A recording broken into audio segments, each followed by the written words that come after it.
This is my second time training poleaxe with a Pel.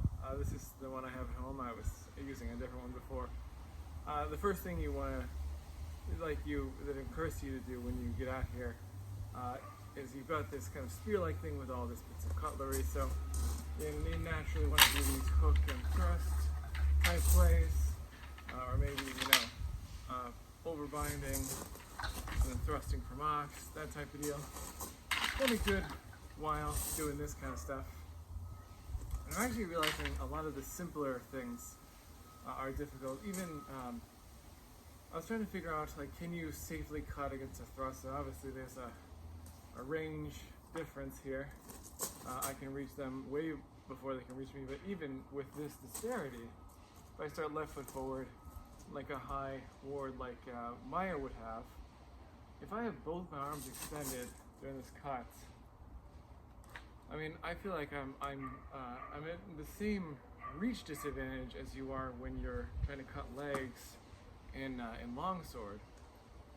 You see this angle is quite extreme, so I feel like someone could step back and thrust me as I'm delivering this cut. So probably, if I am going to open with a cut, it probably needs to be cutting two long points so that if I fall short because they backed up and thrust, I am in the center line and possibly parrying, it's always hard to do this, parrying their thrust as I come in. So that's one thing. And actually, that's one of the harder things to get used to when you just first start, at least for me, is coming to center line without it being like a big slam. Because that feels really cool, but it's probably also really open to change throughs, especially since Maya's got these plays where you do a lot of change throughs, as I almost fall over.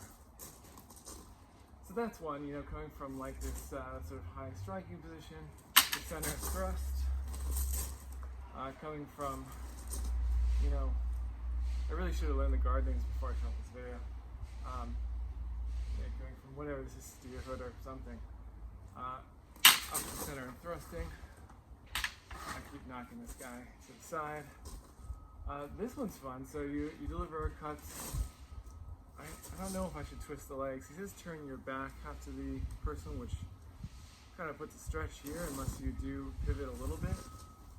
Anyways, cut, they've missed, now they're coming there with their thrust, coming up the center. Also, even when I was doing cutting practice, I really don't know how to cut with this, because we could keep both arms straight, but it really kind of shortens me up on the person. If I do have one arm sort of couched like this, so it's like, Okinawan staff or something where it's coming sort of at my ribs as I deliver a strike, I get a little more range that way. It's actually really hard to get the hitting part where you want it to be. If, however, I slide a little bit as I do this, that actually feels the best, although I don't know what would feel the best in a fight, but that way I can be quite distant, and, if I know that I've got the cut. Of course, then it's even harder to gauge the distance to, the hammer or the axe. Oh, the hammer, I feel like. See, we talk about how, if you miss with the cutlery bits, you're still hitting them with a stick. We often don't discuss how it's a stick with a big-ass weight on it, Or not big-ass, maybe like 2 or 3 pounds, which is big, I suppose.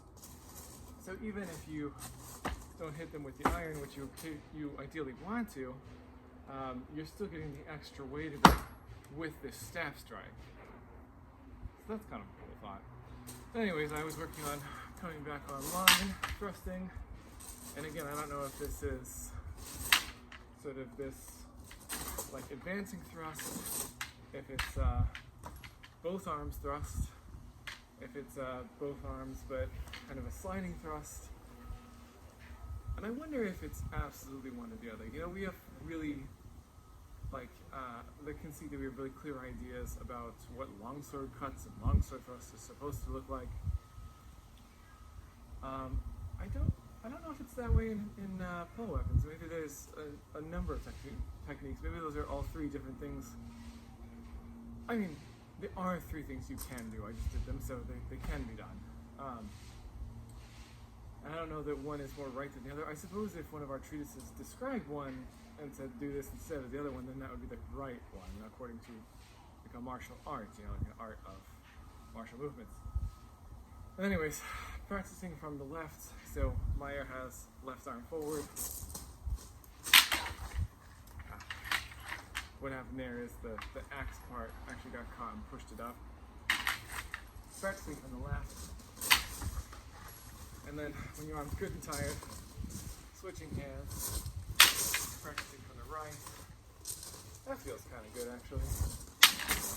But again, this is a sword length thing. I don't really know what it would be like if it was another pole weapon.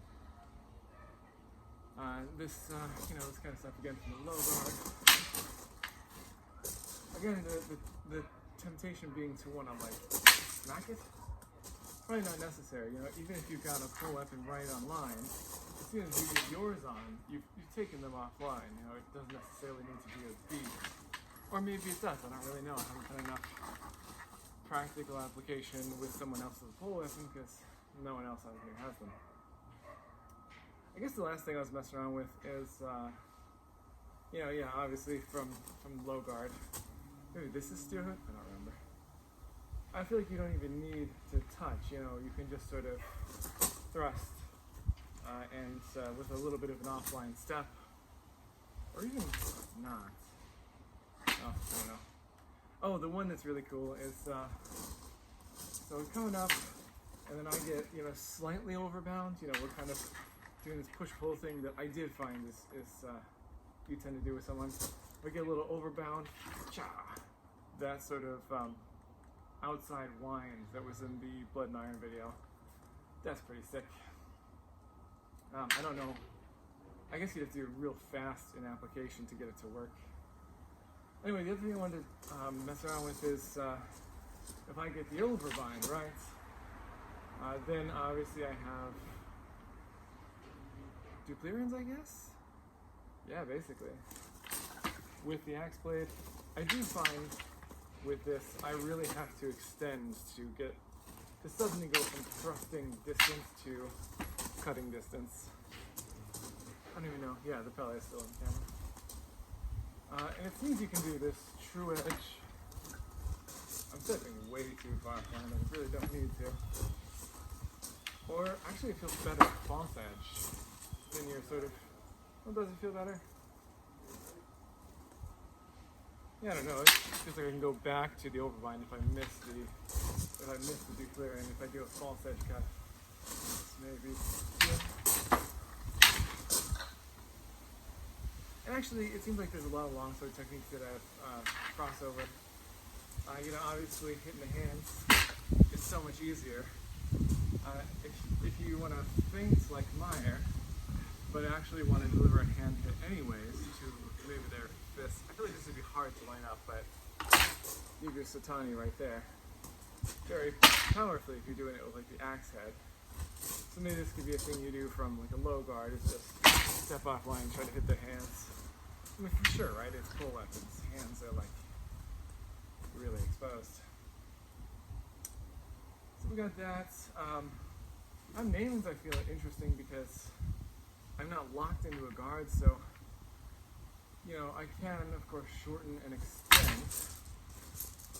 extend. But I could also shorten faster by doing a little bit of a slide, maybe. I'm not sure. And then I can use that sliding power to extend more forcefully, possibly. It's all theoretical. I don't really know that any of the treatises have gotten into like the specifics of this, and I feel like there are so many more specifics than there are with like sword. Or maybe it's all valid. I don't know. So we got that. That's pretty much what I've been doing this morning. My arms are really tired. I believe Meyer when he says this is a good workout. I don't know if it makes my body more nimble, maybe it makes me more clonky in this big thing. And I'll probably cut this part out of the video because I can't think of anything else to say.